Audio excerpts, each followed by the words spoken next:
Hindi ko mabasa sa loob. Inuulat ko ang kasal. Gusto ay yung iniwan. At kinahirapan iniwan. Ako kaya ay mabubuhay. Talagang umiyak. Aapuin ko ng lahat na.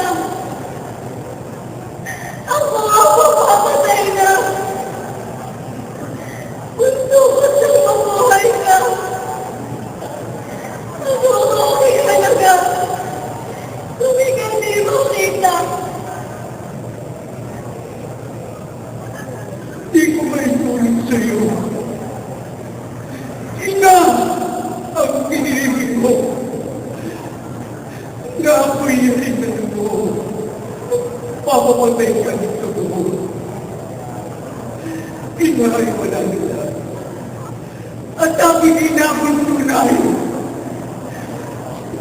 Ang hirap sa pagkamatay. Siyang tubos nili naman. Nagtatahong ka na laman.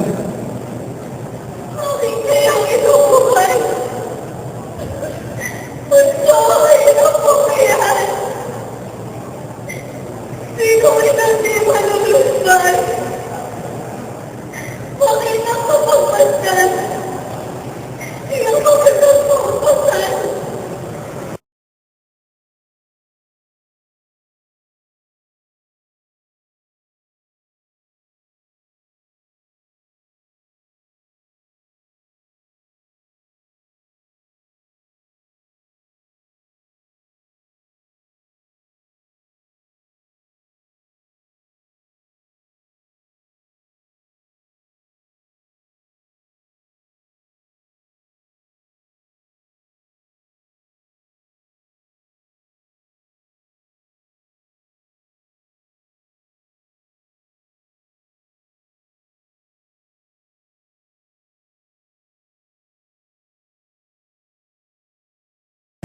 Nakakyan ang palakol! Napupunoy sa mga punong kahoy!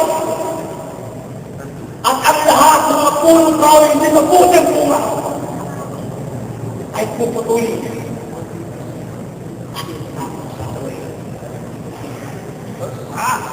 Kaya magsimula kayo!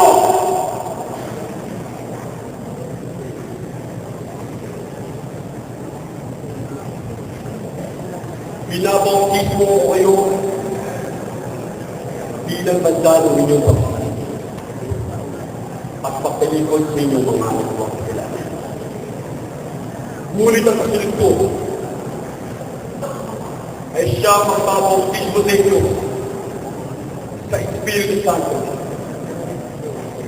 at sa apoy. Higit siyang makapangyayari ni hindi man lamang ako karapat-dapat humawak ng kanya sa dahilan. Hawak din ang kalaykay upang alisin ng dayan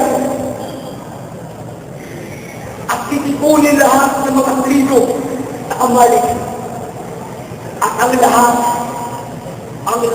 ay natapos sa huli at kailanman ay hindi mamatay.